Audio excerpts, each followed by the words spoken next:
আসসালামু আলাইকুম। আমি মোহাম্মদ ইমন। আপনারা দেখছেন বার্ডস লাভার্স চ্যানেল। আজকে চলে আসলাম আমাদের কবুতরের আপডেট ভিডিও নিয়ে। আপনারা দেখতে পাচ্ছেন আমাদের কবুতরগুলো খাচ্ছে। আমরা ওদের চাল খেতে দিয়েছি। আমরা ওদের দুপুরবেলা এখন চাল খেতে দিয়েছি, চাল খাচ্ছে। আলহামদুলিল্লাহ, এই যে দেখুন আমাদের কবুতরগুলো পানি খাচ্ছে এবং আমাদের খাসা। আর আপনারা জানেন আমাদের সেটআপটা মাশাআল্লাহ অনেক ফাঁকা, যাতে করে বাতাস খুবই সুন্দরভাবে প্রবেশ করতে পারে এবং আমাদের পাখিগুলো খুব সুন্দরভাবে থাকতে পারে। এই স্থানটা অনেক সুন্দর বাতাস লাগে আমার ছাদের উপরে। আপনারা যদি দেখেন আমাদের তিনটা দিক আলহামদুলিল্লাহ খুবই সুন্দর ফাঁকা, আর মাত্র একটি দেয়াল যে ছাদের সাথে আমাদের এই টিন শেডটা, ওইটা কেবলমাত্র এই দিকটা দেওয়াল। আলহামদুলিল্লাহ আমাদের কবুতরগুলো যদি আপনারা দেখেন কত সুন্দর, মানে স্বাস্থ্য এবং খুবই সুন্দরভাবে ওরা থাকতেছে এবং তাদের গ্রোথ দেখুন।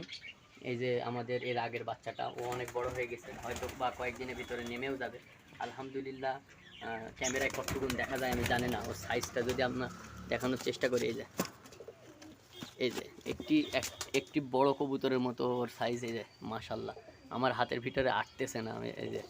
এই যে আলহামদুলিল্লাহ কত সুন্দর, এই যে দেখুন। আর এই পেয়ারের ডিম আমরা বলছিলাম গিফট করছি, আবার নতুন ডিম দিছে। এই যে আপনাদের যদি দেখানোর চেষ্টা করি, এই যে আলহামদুলিল্লাহ এখানে আমাদের ডিম ছিল, বাচ্চা ফুটে গেছে মাশাল্লাহ, খুবই সুন্দর। এখানেও আমাদের ডিম ছিল, বাচ্চা ফুটে গেছে, খুব সুন্দর মাশাল্লাহ মাশাল্লাহ। আর এখানে আমাদের আরও ডিম ছিল, সেগুলো আমরা বাচ্চা ফোটার পর বাচ্চা গিফট করেছি। একজনের বাচ্চা মারা গিয়েছিল, তার জন্য তাকে আমরা বাচ্চা দুটো গিফট করছি। এখানে ডিম পাড়ার কথা ছিল, ডিম এখনও পাড়ে নাই, পারবে। আর এই পেয়ারটি এখানে, এই যে এই নটটা বলছিলাম আমাদের খুব ভালো রেজাল্ট করে, এই যে মাটিটা, এই ডিম পাড়ার জন্য প্রস্তুতি নিতেছে। হয়তো বা কয়েকদিনের ভিতরে আমরা ডিম দেখতে পাবো ইনশাল্লাহ। আর আমাদের কবুতরগুলো যদি আপনারা দেখেন, এই যে কত সুন্দরভাবে তারা ঘোরাফেরা করতেছে আলহামদুলিল্লাহ। তারা খুবই সুস্থ সবল এবং এই যে নতুনভাবে আবার ডিম পাড়ার জন্য তাড়িয়ে বেড়াচ্ছে। ঈদের বাচ্চা আমরা কয়েকদিন আগেই গিফট করছি। এই যে দেখুন খুবই সুন্দর একটি পেয়ার। ওই নারীটাও ডিম পাড়বে, ওই যে উপরে গেল। আলহামদুলিল্লাহ আমরা ছোট কবুতর পালক হলেও, আমাদের কবুতর সংখ্যা অল্প হলেও আলহামদুলিল্লাহ আমরা সাকসেস।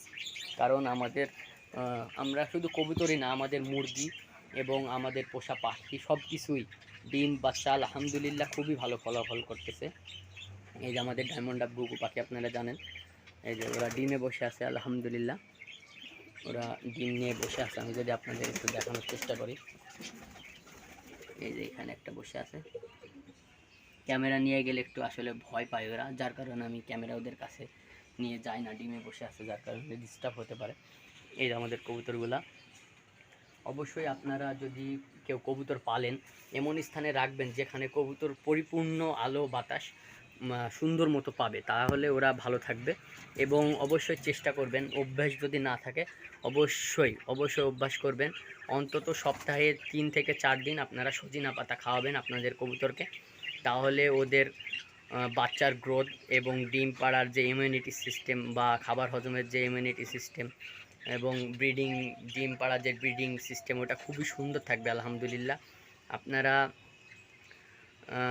আপনারা নিজে চোখেই দেখলেন যে আমাদের সেটআপের ব্রিডিং মানে কত সুন্দর, ডিম বাচ্চাতে কত সুন্দর ভরপুর, এবং ডিম পাড়ার জন্য অলরেডি ডিম কেউ পেড়ে দিছে, কেউ পাড়বে এরকম প্রস্তুতি আছে। আবার 2-3 জোড়ার মতো বাচ্চাও আমাদের কাছে আলহামদুলিল্লাহ আছে। আপনারা কবুতর পালতে পারেন। কবুতর একটি খুবই সুন্দর একটা পাখি এবং ভালোবাসার একটি পাখি। আমার কাছেও খুব ভালো লাগে, অনেকের কাছে খুব ভালো লাগে। আপনারা এভাবে যদি কবুতর পালন করতে পারেন তাহলে অবশ্যই আপনারা সুফল পাবেন ইনশাআল্লাহ। ভালো থাকবেন, সুস্থ থাকবেন। আমাদের ভিডিও এই পর্যন্তই। যদি ভিডিওগুলো ভালো লেগে থাকে অবশ্যই চ্যানেলটি সাবস্ক্রাইব করে পাশে থাকা বেল আইকনটি বাজিয়ে দিবেন, যাতে করে আমাদের সুন্দর সুন্দর ভিডিওগুলো আপনাদের কাছে চলে যায় এবং আপনারা সেখান থেকে কিছু বুঝতে পারেন এবং শিখতে পারেন। আসসালামু আলাইকুম, ভালো থাকবেন, সুস্থ থাকবেন। আমাদের ভিডিও আজকে এই পর্যন্তই।